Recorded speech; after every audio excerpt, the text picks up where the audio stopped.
518 mandat du marchand, 518 mandat du marchand, faisant tournoyer le bord de son chapeau de paille dorée, Lumian s'arrêta juste devant la porte du bureau et rencontra le regard de Fidèle Guerra à travers le bureau. Le sourire de Lumian était tout sauf amical. Vous avez pris une décision, n'est-ce pas? Plus vite que prévu. Fidèle Guerra, avec ses traits partiellement phénapotriens, se tourna vers Rodi et laissa échapper un léger soupir. Je ne m'attendais pas à ce que mon assistant soit le chef d'un syndicat d'escroquerie.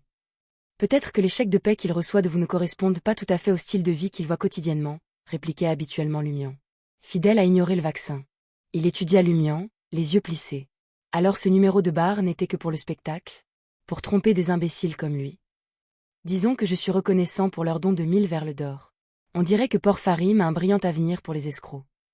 Aucune honte dans son banditisme, pas un scintillement. Rodi sentit un essaim de regret le ronger à l'intérieur. Fidèle hocha la tête et demanda. Qu'y a-t-il sur votre liste de courses? Lumian, affectant un air d'indifférence, répondit. Je suis à la recherche d'une bouteille de venin de lézard à cornes barbues colorées. N'est-ce pas le cerveau du sphinx? Rodi, qui écoutait, fut interloqué. Pendant un instant, il ne put s'empêcher de se demander s'il était l'escroc ou l'homme en face de lui. Vêtu d'une chemise blanche et d'un gilet marron, Fidèle réfléchit un moment avant de proposer. Je ne l'ai pas en stock, mais je peux vous le procurer. Cela peut prendre 2 à 3 jours. Quant au prix, il varie, généralement entre 3000 et 4000 verles d'or, selon le vendeur. Besoin de mon aide pour l'acquérir. Pas de problème. Lumian, les bras légèrement écartés, répondit, louez le soleil. Vous êtes un joyau. Fidèle, soupçonnant une moquerie, fronça légèrement les sourcils. Il a gardé son sang-froid en déclarant, je ne suis pas charitable, je suis un homme d'affaires. Pourquoi ne pas conclure un accord rentable? De plus, je trouve bénéfique de nouer des relations avec des aventuriers comme vous. Compte tenu de l'argent et des ressources, certaines questions sont plus faciles à gérer pour vous. Fidèle, souriant, demande. N'êtes-vous pas préoccupé par les produits contrefaits? Comment confirmer l'authenticité sur place?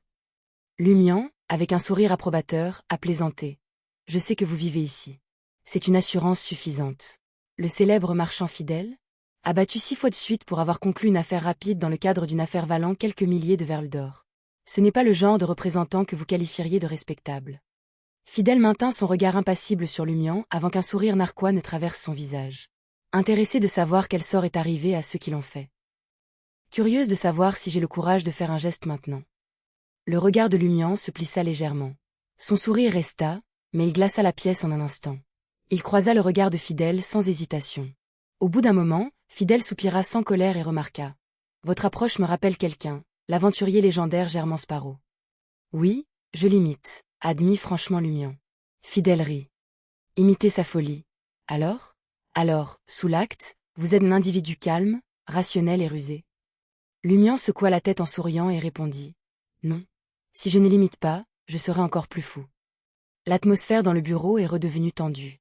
Fidèle, prenant et sirotant du thé noir parfumé dans une tasse en porcelaine, reconnut, tu es un vrai jeune tison. Ta vigueur rend même un vieil homme comme moi un peu envieux. Que diriez-vous d'accepter une commission?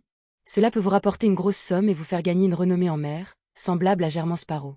Lumian, ajustant son chapeau de paille dorée, demanda, quel est le travail? Éliminer un pirate, le baronnet Black, classe Kizzy, capitaine du Golden Nepo. La prime est de 65 000 verles d'or, déclara calmement Fidèle. Il était le 3e lieutenant du roi du crépuscule, Boulatov. A quitté la flotte et s'est lancé dans le pillage. Il y a 4 mois, il a volé un lot de mes marchandises sur l'île de Saint-Tic. Il est probablement vendu maintenant. Je ne m'attends pas à le récupérer. Je veux juste sa mort. Que tout le monde sache que quiconque touche à mes biens connaît sa fin. Lumian, taquin, a demandé. Et si c'était le roi du crépuscule qui l'avait fait? Fidèle tomba dans le silence. Après une brève pause, Fidèle écarta la question de Lumian et continua. Je vous fournirai des mises à jour régulières sur Kizzy, ses caractéristiques, sa force, l'emplacement de son navire et sa localisation à terre. En bonus, j'ajouterai 25 000 verles d'or supplémentaires en récompense. Si vous parvenez à éliminer Kizzy, j'accélérerai le processus pour obtenir la totalité de la prime grâce à mes relations et aider à répandre votre réputation. Tout ce que Kizzy possède sera à vous. Alors, qu'en dites-vous? Éliminez Kizzy et vous deviendrez l'un des aventuriers en mer les plus renommés. 25 000 récompenses supplémentaires et support informatique. Lumian réfléchit un instant et demanda avec un sourire. À combien d'aventuriers avez-vous proposé cela? 7 ou 8, que je tiens tous en haute estime, a répondu franchement Fidèle. Il n'y a aucune pénalité en cas d'échec, tant que vous survivez. Intérieurement, Lumian réfléchit. Alors, Peu importe que j'accepte la mission ou non. Il hocha la tête. Chasser les pirates est le devoir de tout aventurier. Après avoir conclu un accord verbal, Fidèle fouilla dans un tiroir et en sortit une enveloppe en papier brun qu'il lança à Lumian. Brusquement, il leva les yeux vers Fidèle. Kizzy a-t-il été vu récemment à Port-Farim? Oui, je suis certain de cette information, même si sa cachette exacte est inconnue, répondit Fidèle avec un léger signe de tête. Acceptant de revenir dans 2 jours pour des mises à jour sur le venin du lézard à cornes barbues colorées et du baronnet Black, Lumian quitta le 16 rue Coréa et se dirigea vers le port.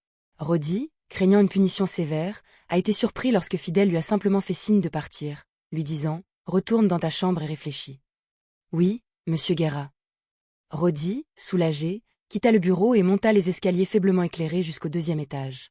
Pourtant, alors qu'il marchait, un frisson l'envahit et il frissonna.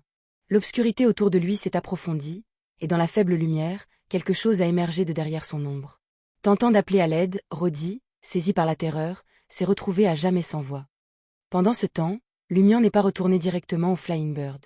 Au lieu de cela, sous le ciel nocturne rafraîchissant, il se dirigea vers une rue qu'il avait récemment traversée. Il y avait là une modeste cathédrale, la cathédrale des fous. Ayant déjà repéré l'emblème sacré du fou sur le clocher, Lumian avait décidé d'offrir une prière à son retour. Comme prévu, la foi de Monsieur Fou semble prévaloir en mer. Port-Farim, étant une colonie intie, possède plusieurs cathédrales. Lumian regarda la lumière chaude émanant de la cathédrale, ôta son chapeau de paille doré et entra. À l'intérieur, Lumian remarqua environ 20 à 30 personnes, probablement sans abri, se reposant au bord du grand hall. Certains avaient des couvertures en lambeaux, tandis que d'autres comptaient uniquement sur leurs vêtements pour se réchauffer. L'archipel de la mer de Brouillard ne transformerait pas ses clochards en statues de glace cette saison, mais la pluie se cachait, prête à tomber à tout moment. Trouver un abri était un refuge convoité pour ces clochards, et la cathédrale du Fou offrait du réconfort. À l'époque de mon vagabondage, lorsque le temps était brutal ou que les jours sans nourriture m'épuisaient, je lançais les dés dans les cathédrales des 2 églises. Si l'évêque ou le prêtre était honnête, il me proposerait un repas et un endroit où dormir pour la nuit. Mais à l'aube, je devais disparaître, sinon je me retrouverais dans ces centres de secours pourris. Lumian se souvint, trouva un siège et commença à prier. La cathédrale des Fous a embrassé le silence la nuit. De temps en temps, des gens entraient, marmonnaient leurs prières et sortaient. Certains portaient des vêtements de marchands, d'autres arboraient un look de marin et quelques-uns émettaient même une légère ambiance de pirates, mais aucun ne perturbait l'aura paisible. Lumian ne savait pas trop quoi prier.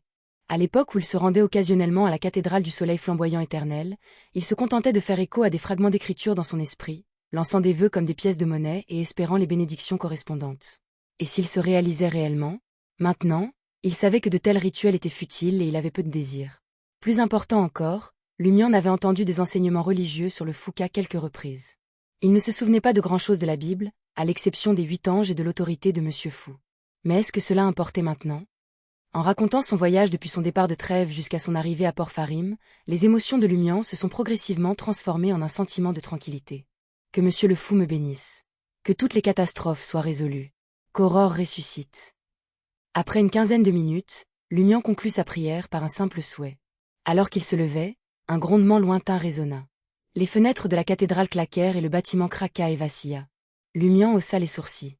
Au milieu des pas surpris, il se dirigea vers la porte et regarda vers la source du bruit. Près du bureau du gouverneur général, de la fumée et des flammes s'élevaient dans le ciel, projetant une lueur étrange sur les environs.